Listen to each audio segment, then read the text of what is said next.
Família Romatauém acompanha Mate Isin saudoso Manuel de Castro Pereira. Visita uma fuga ao Parlamento Nacional, Molok Lori Bahalot e a cemitério Metinarum. Quase ia tuku sanulu liu minuto sanulu recém lima, horas Timor-Leste. Mate Isin saudoso Manuel de Castro Pereira acompanha Husininia esposa Oan Sira. Hakat ba uma fuga Parlamento Nacional, fating nebe uluk saudoso hala oknar. Nudar deputado Husi bancada Fretilin e a terceira legislatura.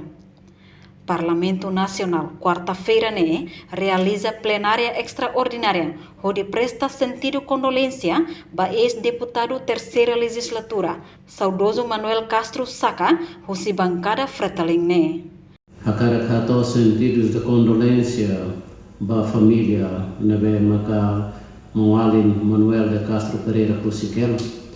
Namos ba Partido Fretilin anessa nós fatin instituição nebe Moalin Manuel de Castro Pereira serviba onde ela realiza ninha mehi baraida nenhum Lori bancada Partido Democrático nenhum hakarak nós atu fo a menina solidariedade toma a família nebe magni husi teu ono e a minha roha nós atu nai romak bele na fatin manek ba obra de caridade nebe makani hala ona ba gira ni Morris e hoje né bele para na fatin solo que devania.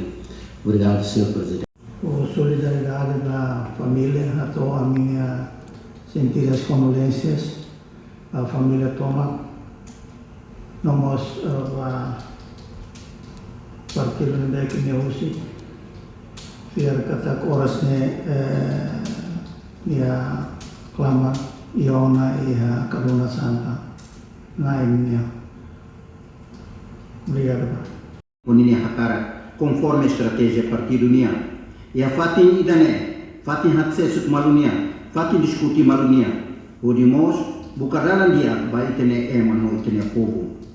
Manuel Castro sempre atene saída makanesa, hakse política, nomos saída makan nuda itan nomos nuda ita ema mesa Timor-Leste. Atene halo distinção com a política no amizades pessoais.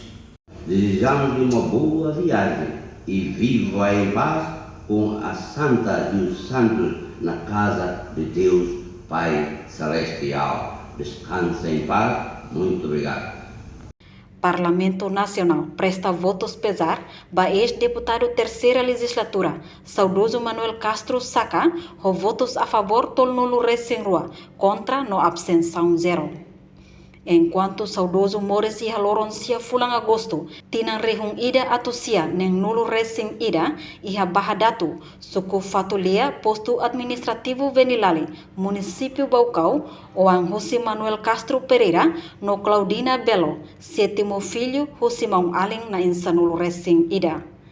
Saudoso Manuel de Castro Saka, mate ia lorong neng fulang Abril tinang ia Hospital Nasional Guido Valadares, ho idade nem nulo recém rua, ho de husikela faluk ho oang na inhat, feto rua no mane rua. Antes Lori Bahalot ia ne fatin, descansa ikus, ia cemitério Metinarum, presidente Parlamento Nacional, hamutu ko distinto deputado Sira, hato sentido condolência ikus, ba família saudoso Manuel Castro Saka. Reportagem email da Fátima Televisão Timor-Post. Janela Informação ba Emma Hotu. Atuheta informação atual diakliu kita haluha. Haneham botão subscribe, like, halo comentário no fahetutang ba media sosial Hotu.